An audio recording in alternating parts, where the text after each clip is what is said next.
중고등부 친구들 안녕! 오늘 함께 부를 찬양의 제목은 시간을 뚫고예요.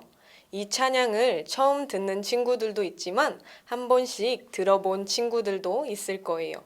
그렇지만 우리 모두 함께 마음을 담아서 찬양했으면 좋겠어요. 함께 찬양하겠습니다.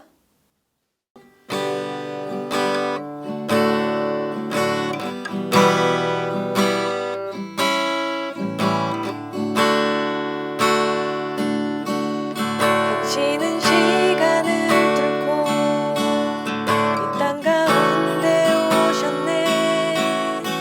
우리 없는 하늘 원치 않아 우리 삶에 오셨네.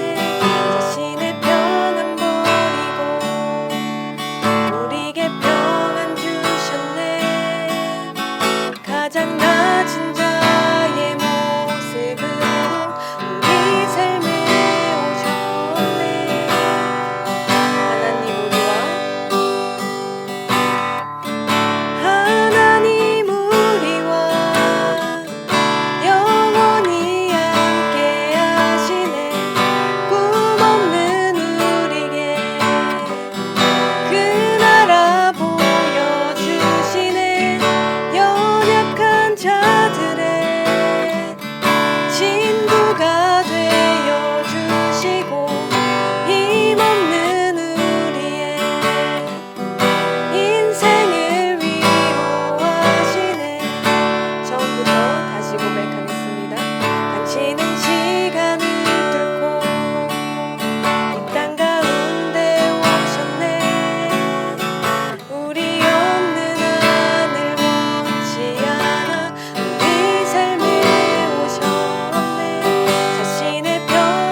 하나님 아버지, 이 시간 우리를 예배의 자리로 인도해 주심을 감사드립니다.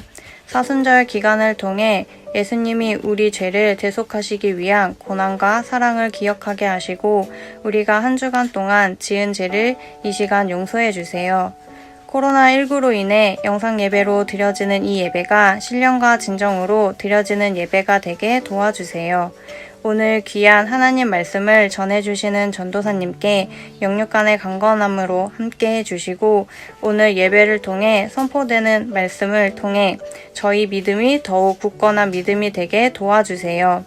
새학기를 맞이하는 창천교회 중고등부 학생들에게 함께하사 새로운 선생님 그리고 친구들과의 만남을 축복해 주시고 주어진 생활에 잘 적응할 수 있게 도와주세요. 우리를 죄에서 구원하신 예수님의 이름으로 기도합니다. 아멘. 샬롬! 중고등부 친구들 반갑습니다. 사순절 둘째 주일에 우리 친구들을 만나니까 더 반갑고 애틋합니다. 매일매일 같은 말씀을 읽으며 같은 하루를 살아간다고 생각하니까 함께 이어져 있는 기분도 듭니다. 우리 친구들도 그런가요? 네, 오늘은 중1 지인이가 오늘의 성경 봉독을 해주기로 했어요. 오늘 본문은 갈라디아서 6장 1절에서 10절 말씀입니다. 우리 다 함께 지인이의 목소리를 들어볼까요?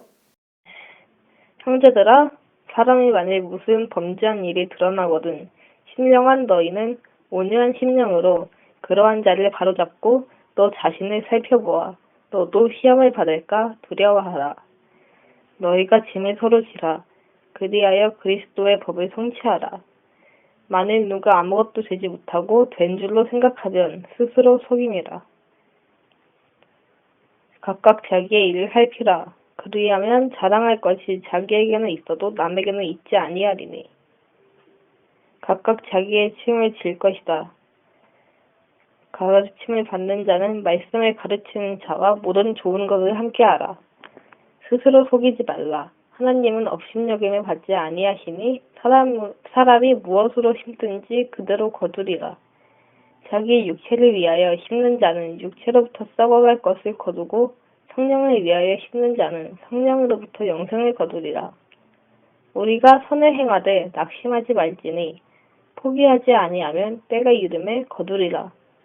그러므로 우리는 기회 있는 대로 모든 이에게 착한 일을 하되 더욱 믿음의 가정들에게 할지니라.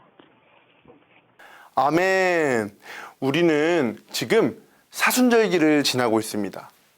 사순절은 우리를 사랑하셔서 십자가로 향하시는 예수님의 고난의 삶과 순환을 기억하고 기념하는 절기이지요. 우리 이것을 이야기로 한번 풀어볼까요? 아버지는 인간들을 너무 사랑했습니다. 인간들의 숱한 방황과 삐뚤어짐에도 불구하고 구원하고 싶었어요. 그래서 하나뿐인 아들을 십자가의 길로 걷도록 합니다. 그 아들 또한 아버지의 뜻을 너무 잘 알았고 그 뜻을 이루어드리고 싶었습니다. 또한 아들도 인간들을 너무 사랑했죠. 그래서 뚜벅뚜벅 십자가의 길로 걸어갔습니다. 그러지 않아도 될 아들이었지만 그는 십자가를 선택했습니다. 그 길은 쉽지 않았어요. 모욕을 당할 때도 있었고요. 매를 맞기도 했고 채찍을 맞아서 살이 뜯겨나가서 피를 흘리기도 했습니다. 손과 발에는 못이 박혀야 됐고요. 결국에는 십자가에 달려야만 했습니다. 아들은 자신이 부활하게 될지 알았을까요? 우리가 가진 성경으로는 그 사실을 알기 어렵습니다. 그러나 아들이 십자가의 길을 그 자체를 받아들였던 것만은 우리가 알 수 있습니다. 물론 흔들리는 순간도 있었지요. 아버지가 자신을 버린 것 같은 느낌을 받기도 했습니다. 그러나 그러한 의심이 아버지를 향한 신뢰를 꺾을 수는 없었습니다. 온 세상을 구원하기 원하셨던 아버지, 그 마음을 너무 잘 알았던 아들의 이야기는 오늘도 이어지고 있습니다. 이 이야기가 단순히 동화나 소설이 아니라 진리로 받아들이는 사람들이 바로 믿음의 사람들이지요. 우리와 같은 믿음의 사람들 말입니다. 그런데 이 믿음의 사람들은 동화 같던 이야기를 현실로 만들어버립니다.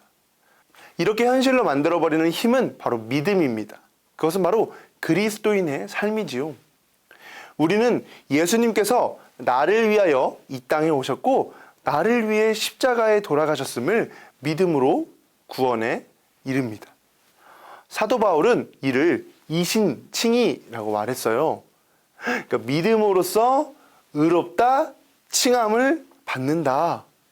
이 명제는요, 오랜 시간 동안 우리에게 아주 중요한 신앙 고백이 되었습니다. 그래서 믿음으로 구원을 얻게 된다는 말은 우리가 너무나도 잘 알고 있죠. 그러나 이 이신칭의가요, 오랜 시간 전해지면서 곡해되기도 했습니다. 그래서 오늘 우리는 믿음으로 구원을 얻는다는 것을 조금 더 살펴보고자 합니다. 우리 친구들, 사순절 말씀 잘 하고 있나요? 말씀 달력 잘 채워가고 있어요?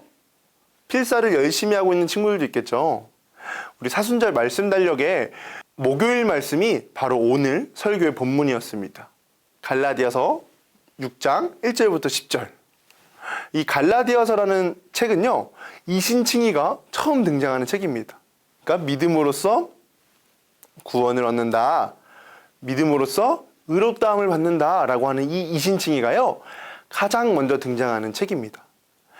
그리고 갈라디아서 2장 16절에 그게 아주 잘 드러나는데요. 우리 함께 보시겠습니다.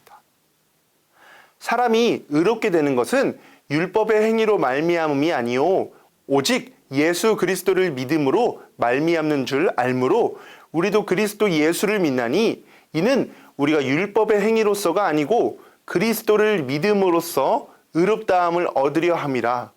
율법의 행위로서는 의롭다함을 얻을 육체가 없느니라. 아멘. 그래서 우리는 믿기만 하면 의롭다고 또 구원을 얻는다고 생각하게 된 것입니다. 물론 맞습니다. 정말 우리에게 필요한 것은 믿음이지요. 믿음 외에는 그 어떤 것도 의로움과 구원에 이르도록 하지는 못합니다. 그런데요, 어떤 믿음인가? 이것이 훨씬 중요하고 우리가 간혹 잊고 지내는 부분입니다. 흔히 우리가 알고 있고 또 대부분의 사람들이 말하는 믿음은 정서적이거나 심리적인 믿음에 대해 말하고 있습니다. 그러니까 우리가 아는 것, 또 우리가 그렇게 확신하는 것, 또 우리가 이렇게 그냥 받아들이는 정도의 믿음이라는 것입니다.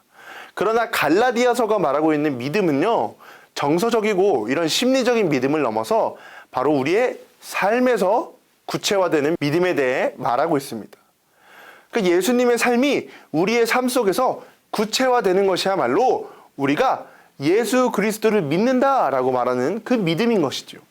우리가 돈을 믿고 있는다고 한다면 우리의 삶은 돈으로 구체화될 것입니다. 우리가 권력을 믿는다고 한다면 권력이 우리 삶에서 구체화되겠죠. 그러나 우리는 예수 그리스도를 믿는 그리스도인이기 때문에 예수 그리스도를 우리의 삶에서 구체화시켜야 합니다. 그것이 믿음이고요. 영원한 생명과 기쁨을 누리는 삶입니다. 삶으로 구체화되는 믿음은 이 갈라디아서 전체를 통해서 잘 드러나는데요. 오늘 본문이었던 갈라디아서 6장에서도 잘 드러납니다. 오늘 본문 2절을 전도사님이 세번역 성경으로 한번 읽어보겠습니다. 여러분은 서로 남의 짐을 져주십시오. 그렇게 하면 여러분이 그리스도의 법을 성취할 것입니다. 먼저 그리스도의 법이라는 게 무엇일까요? 그리스도의 법? 예수님께서 법을 만드셨을까요? 마티너스 드 보어라는 학자는 이것을 4가지 의미로 정리하는데요. 첫 번째, 예수의 가르침. 두 번째, 이웃사랑의 계명. 세 번째, 그리스도에 의해서 해석되고 성취된 율법. 그리고 마지막 의미가요, 그리스도의 희생적 죽음을 통해 새롭게 제정된 규범적 삶의 패턴입니다. 그러니까 이 4가지 의미를 전도사님이 한번 이렇게 정리해 보려고 해요. 예수 그리스도의 온 생애의 집약. 이것이 바로 그리스도의 법이다 라고 할 수 있겠죠. 갈라디아 교회 당시에는 노예가 있었습니다. 그러니까 짐은 주인이 드는 게 아니라 바로 노예가 드는 거예요. 그러나 그 짐을 바울이 어떻게 지라고 하고 있습니까? 네, 서로 지라고 하고 있습니다. 마치 우리의 죄를 대신 지시는, 그리고 함께 지시는 예수님처럼 말이죠. 그것이 바로 그리스도의 법입니다. 그래서 그리스도의 법은요, 사랑입니다. 타인의 짐을 대신 지는 그 사랑이야말로 그리스도께서 우리에게 보이셨고 또 바울이 우리에게 말하고 있는 예수 그리스도를 믿는 믿음이라는 것이죠. 그래서 사랑과 믿음은 떨어질래야 떨어질 수 없는 불가분의 관계입니다. 사랑하는 중고등부 친구들, 이제 우리는 사순절 둘째 주일을 지납니다. 앞으로 5주 동안 예수님의 삶을 묵상하게 될 거예요. 그리스도의 법은 우리의 삶에서 성취되는 것입니다. 타인의 짐을 대신 지는 사랑의 행위야말로 우리 믿음의 참다운 모습일 것입니다. 전도사님은 우리 창천교회 중고등부 친구들이 바로 이 믿음의 소유자들이 되기를 간절히 축복합니다. 그래서 우리 친구들이 살아가는 곳곳마다 그리스도의 향기가 피어나고 예수 그리스도가 살아나게 되기를 간절히 소망합니다. 전도사님과 함께 기도하시겠습니다. 세상을, 그리고 나를 사랑하시는 하나님, 그 꿈을 이루어드리기 위해 십자가의 길을 걸으셨던 예수님, 당신의 삶을 기억합니다. 우리를 위해 살아가셨던 예수 그리스도를 믿는다면서 우리는 얼마나 타인의 짐을 져주었는지 모릅니다. 그리스도께서 우리에게 보여주신 것처럼 우리도 누군가의 짐을 대신 지는 참 믿음의 사람이 되길 원합니다. 그저 믿노라 하면서 스스로를 속이는 자가 아니라 살아있는 믿음을 가진 자가 되길 원합니다. 단 하나뿐인 믿음의 대상이신 예수 그리스도의 이름으로 기도합니다. 아멘. 친구들, 오늘 예배는 여기서 끝나지 않습니다. 전도사님이 중요한 광고 한 가지를 하려고 합니다. 다음 주부터는 3월이에요. 이제 개학하는 친구들도 있을 거고 또 새로운 학교에 입학하는 친구들도 있겠죠? 중고등부 친구들과 선생님들, 그리고 전도사님이 함께 만나는 공간, 너나들이 바로 줌 모임이 시작됩니다. 이 시간을 통해서요, 우리가 주일에 나누온 말씀도 나누고요, 우리의 신앙도 나누고 함께 얼굴도 보면서 재미있는 시간들을 나누었으면 해요. 시간은요, 주일 11시 30분. 우리 중고등부 예배가 끝나고 나서 11시 30분에 시작하려고 하는데요. 참석을 원하는 친구들은 오늘 구글 설문지에 신청을 해주면 전도사님이 줌 링크를 보내드리겠습니다. 그리고 선생님들이 친구들과 단톡방을 통해서도 함께 줌 링크를 공유할게요. 그럼 우리 친구들 다음 주부터는 우리 친구들의 얼굴을 보여주는 줌에서도 만나요. 알겠죠? 안녕!